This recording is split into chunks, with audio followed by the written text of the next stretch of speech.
What's going on, everyone? So, Mark Kincaid, Patrick Dempsey, is expected to take on his role this upcoming Scream film. And what capacity will he be in this film is still kind of up in the air, right? Is he going to be a huge focal point? We know that this film is supposed to be centered more on Sidney Prescott, on the family dynamic, right? We know she's married to Mark Kincaid. We know she has kids with Mark Kincaid, right? And there is this thought that, hey, Patrick Dempsey reprising the role. If he's going to reprise the role, he's going to have a big role, right? He's going to have a significance in this upcoming film. He's not just going to be in the film just to, die in the first 10 minutes or anything like that. Like, he should be a fixture, essentially start to finish, and him and Sidney Prescott trying to navigate this Ghostface situation, try to keep his family safe. There is a potential for a real interesting dynamic with the Mark Kincaid storyline as well as Sidney Prescott. However, there is a lot of talk going around. Again, always take the rumors and everything with a grain of salt, but there is a consensus and a consistency going around that something impactful is going to happen. That somebody is going to die from the beginning. That Ghostface's emergence is going to set the tone that nobody is safe, and that, kind of to get back to the whole point and reason why Dewey Riley got killed, right? Instead of them basically doing that, and then in Scream 6, make it all sunshines and rainbows, so it was completely pointless of killing Dewey. Supposedly, they're supposed to get back to, hey, there's going to be a significant death that really kind of sets the tone. It's going to be the darkest, most brutal Ghostface we've seen. It's going to be the scariest Scream we've seen. And somebody is going to die. There's also this consensus going around that Sidney Prescott is going to be very emotional and is going to have some significant impact to her that is going to cause emotional stress and emotional distress. What type of scenario could happen that would cause that? Again, take all this stuff with a grain of salt. But what type of stress and just emotional deterioration for her, right, that would really get to her beyond Mark Kincaid, her husband, the father of her children? What could happen that would have that impact on Sidney Prescott outside of Mark Kincaid? The easy answer would be her kids. I don't think that they're going to kill one of her kids. It's just my thoughts on it. Look, it is a horror movie. Plenty of horror movies have done that. But I don't necessarily think Scream would go that route, if I'm being honest. However, there is the, like, hey, this is supposed to be the darkest, scariest, most brutal Scream yet. It's one way to kind of do it. But I think if it is going to be anything significant, and it really is going to be something that really hits Sidney hard and has that impact on her, it has to be Mark Kincaid. It has to. Right? Like, the closest we've ever seen her to completely broken down was Scream 3. And Scream 3 wanted to explore that a lot more than they did. They just didn't have Sidney enough, or Nev enough, to really kind of flesh out what they wanted to do with her kind of just mental deterioration. Because of all the just, her, you saw a little bit of hallucinations and just her kind of just going through the emotions, right? And so what could get her back to that? The whole point in Scream 4 was that she overcame that. She wrote the book. She's not hiding anymore, right? You saw in Scream 5, she's tougher. She's this, right? She's married. She has kids. She's out in the open. She's running at the park, right? And she's living her life. Living her best life. So how do you go from a Sidney that is completely, mentally strong, stronger than she's ever been, in a good state, has her children, has a happy household, has a wonderful husband that understands and gets it? Like, how do you go from that to her just completely just distraught beyond killing Mark Kincaid? Because, again, killing Gail Weathers, I think would hurt her. I think that would suck. But she was a lot closer to Dewey than she was to Gale. So I don't think killing Gale or killing Kirby or anybody like that, I don't think anything like that would have the impact and significance on her to the level that it would kind of default her back to this just emotional mess.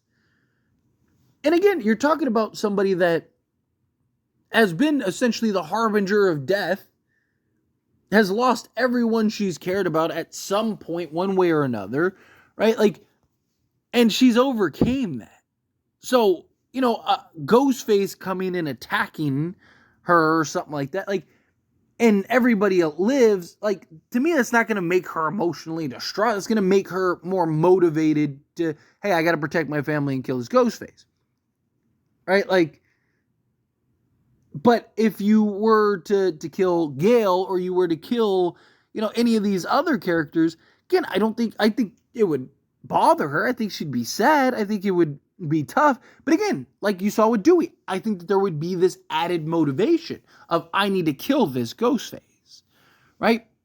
Now, you could maybe argue that just another Ghostface coming back and targeting her and her family maybe gives her that emotional distress, which could probably be the most likely case, right? If we're being honest, that's probably the approach that they take. Because, like, how many times can you be attacked by Ghostface where you're just like, all right, like, this is never going to end, right? Like, so that could be an argument that, like, she just kind of comes to realization or just has this, like, mental break where she's just like, I'm never going to escape this. I'm never going to be able to run from Ghostface. I'm never going to be safe. My family's never going to be safe. Right? But she has to have that already. I mean, she's gone up against 5 of them. I mean, 5 different instances. She's really gone up against, like, 9 of them? So it's like, I don't, like, what else would break her besides Mark Kincaid meeting his end?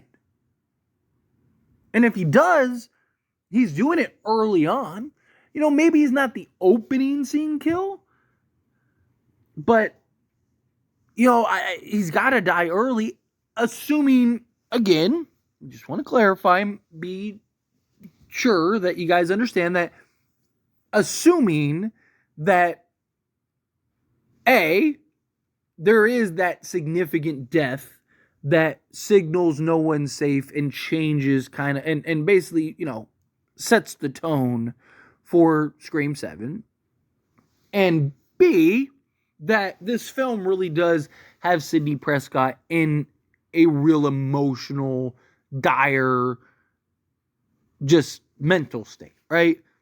How do you get there unless she loses the closest person to her, right? Like her losing a friend, she lost all of them. So every one of her best friends, she's lost all her best friends. Losing Gale, she lost Dewey. She was closer to Dewey.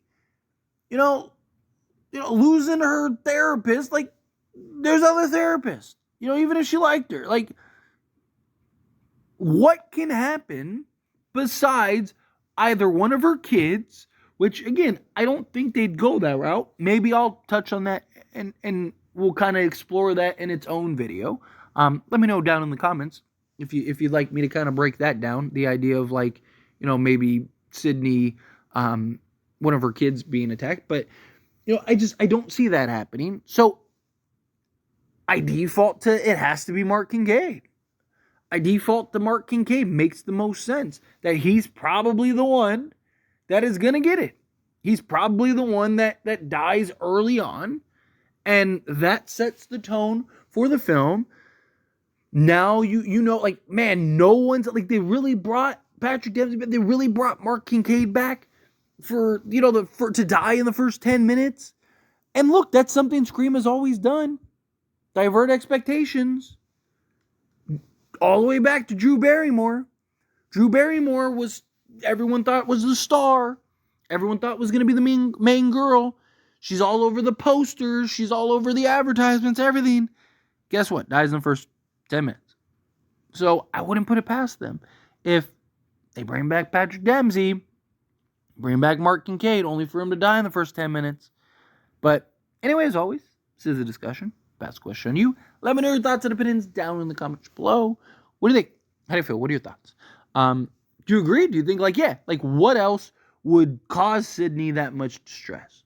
What death could happen, besides her children, that would really impact her to that level? It's Mark Kincaid, right? Is there somebody else that comes to mind? I can't think of anybody, right? Dad's dead. Mom's dead. All her friends are dead. Right? Who else would it be? So, anyway, again, however you feel, whatever your thoughts are, love to hear it. Let me know down in the comments below. That being said, if you haven't liked this video, hit that like button. Helps me out. So me enjoy these types of videos, and I truly appreciate it. Not subscribe channel. What are you doing? Hit that subscribe button. Turn on the bell notifications. Appreciate y'all. See you in the next one. Thank you.